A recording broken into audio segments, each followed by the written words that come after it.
भाजपा का केंद्रीय प्रतिनिधिमंडल आज पश्चिम बंगाल के कूच बिहार के दौरे पर है। प्रतिनिधिमंडल में विधायक अग्निमित्रा पॉल, वरिष्ठ भाजपा नेता रविशंकर प्रसाद और त्रिपुरा के पूर्व मुख्यमंत्री बिप्लब कुमार देब शामिल हैं। भाजपा की ये टीम मंगलवार को दक्षिण बंगाल में डायमंड हार्बर और संदेश खाली जाएगी। इससे पहले कल टीम कोलकाता पहुंची थी। वहां पहुंचने के बाद टीम के सदस्यों ने हिंसा के पीड़ितों के साथ मुलाकात की। कोलकाता के बड़ा बाजार इलाके में स्थित माहेश्वरी भवन में 200 शरणार्थियों को शरण दी गई है। आपको बता दें कि पूरा मामला राज्य में होने वाली चुनावी हिंसा से जुड़ा है। लोकसभा चुनाव के दौरान राज्य में सर्वाधिक हिंसा की घटनाएं हुई हैं। इसके साथ ही साल 2021 में हुए विधानसभा चुनाव के दौरान और बाद में भी हिंसा की कई घटनाएं हुई। बागडोगरा एयरपोर्ट पर बिप्लब कुमार ने पत्रकारों से बातचीत के दौरान कहा कि ये ममता बनर्जी की आदत है, उन्हें इसे बदल देना चाहिए।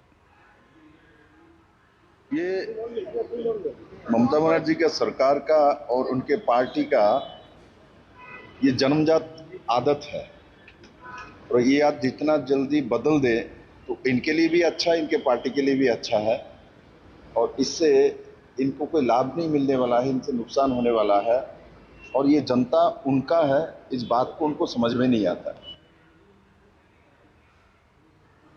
और हमारे संवाददाता प्रसन्नजीत बख्शी हमारे साथ जुड़ रहे हैं और ज़्यादा जानकारी के साथ। प्रसन्नजीत, आपसे जानना चाहेंगे, क्या कुछ जानकारी आप देंगे? भाजपा का जो प्रतिनिधिमंडल है वो कूच बिहार के दौरे पर है और इसके साथ ही वहां पर लगातार जो स्थिति है और चुनावी हिंसा का जो इतिहास है उस पर आप क्या कहना चाहेंगे?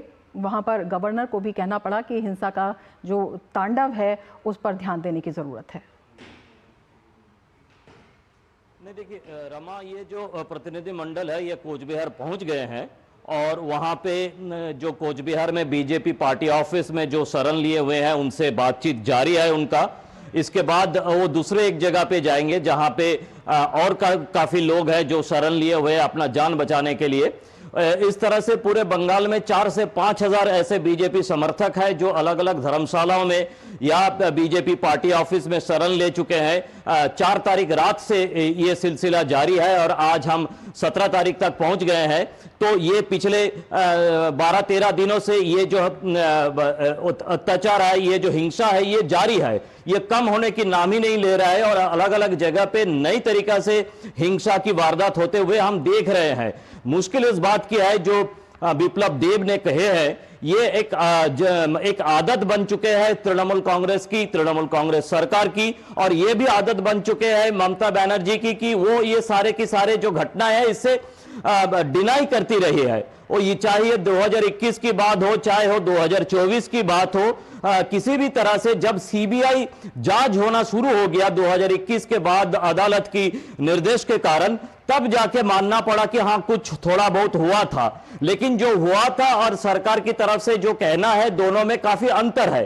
इस बार भी ऐसा है और सिर्फ भाजपा नहीं है, इसमें एक बात रमा याद रखना चाहिए कि इसमें वाम मोर्चे के लोग भी घायल हो रहा है, इसमें कांग्रेस के समर्थक भी घायल हो रहा है। लेकिन ये दुख की बात है कि जब वाम मोर्चे की जो केंद्रीय नेता है या कांग्रेस की जो केंद्रीय नेता है वो इसमें चुप्पी साधा ठीक समझे है, लेकिन बीजेपी की तरफ से किसी न किसी तरह, चाहे उनका जो इस तरह की जो केंद्रीय टीम है इनकी तरफ से, चाहे यहाँ की नेता शुभेंदु अधिकारी, दिलीप घोष या एमओएस सुकांत मजूमदार, ये जगह जगह पर जाके लोगों को आश्वासन देने की काम कर रहा है, उनका खाने पीने का इंतजाम कर रहा है और रात बिताने का इंतजाम कर रहा है और अदालत के ऊपर ये दबाव डाला जा रहा है कि किस तरह से इन लोगों को अपने गांव में वापस लिया जाए। रमा, बिल्कुल। प्रसन्नजीत, आपसे ये भी जानना चाहेंगे, बीजेपी लगातार मुखर रही है इस चुनावी हिंसा के खिलाफ, लेकिन जिस तरह से आपने बताया है कि वाम मोर्चा के कार्यकर्ता जो हैं और जो कांग्रेस के कार्यकर्ता हैं वो भी घायल हुए, क्या वजह है उनकी चुप्पी की?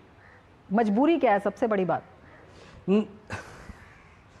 मजबूरी रमा आप भी समझ सकती है, मैं भी समझ सकता हूं, पूरे देश समझ सकता है, लेकिन राहुल गांधी या सीताराम येचुरी इस बात पर खुलकर कुछ कहने के लिए तैयार नहीं है, क्योंकि उनके लिए यह समस्या इस बात की है कि तृणमूल कांग्रेस उसके साथ है या नहीं है।